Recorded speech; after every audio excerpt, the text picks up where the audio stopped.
emphasizes that China had long been the world's primary source of wealth and trade, and that Europeans had long sought entry into thriving Asian trade networks. Frank points to a vital and sophisticated trading system in India long before the arrival of Europeans, and describes the Indian Ocean as having been a hotbed of capitalism. The turning point is someplace in late 18th to early 19th century.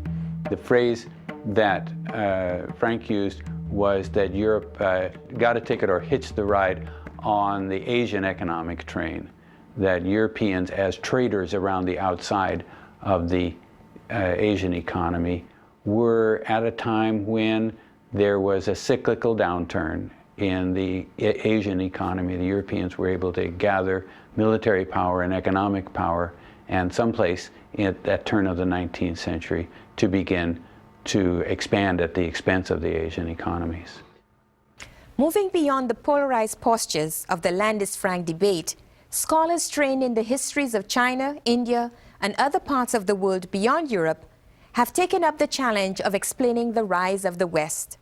Some historians have argued that the divergence between China and Europe had little to do with any pre-existing social, economic, or political conditions. They maintain that the primary distinction was in the ability to control mechanical forms of energy, such as the steam engine.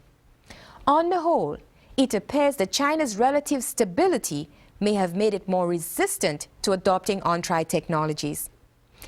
Many historians hold that the great divergence between East and West happened only after the Industrial Revolution gave the British the ability to overcome environmental and demographic constraints on further growth, growing population dependent on limited arable lands.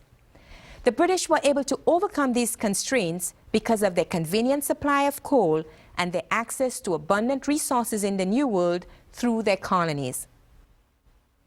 Through careful comparative study of crucial factors, such as the proximity of coal deposits or the role played by colonies in supporting the Industrial Revolution and the rise of the West, these scholars have pushed the debate to an even more complex and sophisticated level.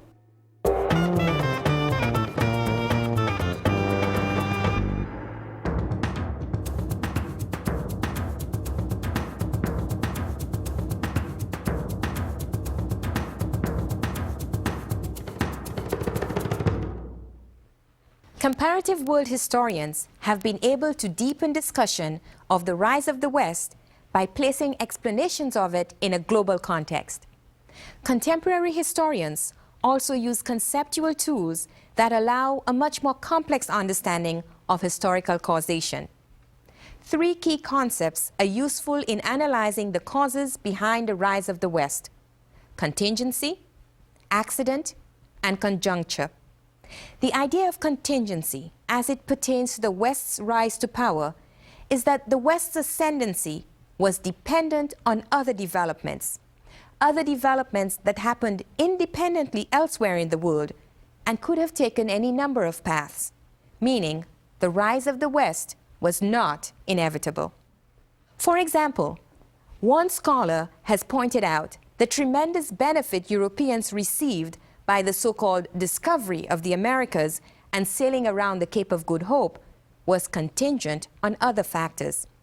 As it happened, they found vast amounts of silver in the Americas they could use to buy Asian goods, and a supply of slaves in Africa to work New World plantations. In this way, Europe's success in those endeavors and their eventual dominance was contingent on these other conditions outside of Europe. An example of historical accident is the ready availability of coal in England at the dawn of industrialization. Well, there was plenty of coal in China as well as in England.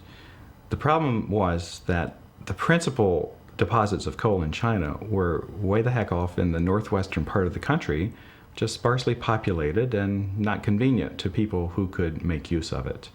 Plus, it was so far away, it was uneconomical even to think about transporting it to regions where people could have made use of it. In England, on the other hand, the coal deposits were situated very conveniently in the neighborhood of people who were able to put it to good use and develop an industrial base with it. Finally, the idea of conjuncture. A conjuncture is a combination of events happening independently that then interact to create a unique historical moment. Scholars give the example of the development of nation-states and industrialization, both occurring in Europe. Over time, the nation-state developed as the chief form of political organization in Europe. Industrialization as an economic system had its origins in Europe also.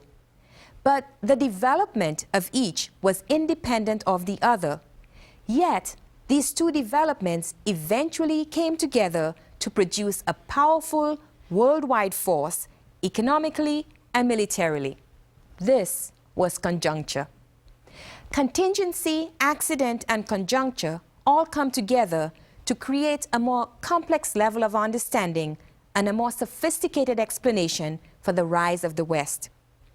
And these conceptual tools also encourage world historians to examine the period of the rise of the West from entirely new perspectives. An historian, of course, lives through time himself, and the world changes in the course of a lifetime as long as mine quite drastically, really very drastically. So that your awareness, your sensibilities, your expectations, your consciousness will alter if you keep reading and keep listening and keep talking to people across 60 or 80 years very considerably, so that the observer has as it were, a platform which is constantly transformed by the very fact that he's alive.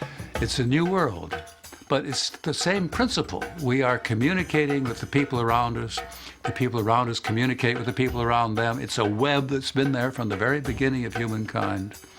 And it's kept us as one species. It's kept us as one adventure upon Earth.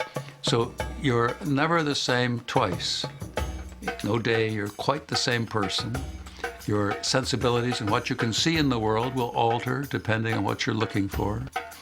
And of course, history changes as well. So you're looking back upon a change where these processes were constantly going on. Your sensibilities constantly change. And thus, history will always going to have to be rewritten. Always.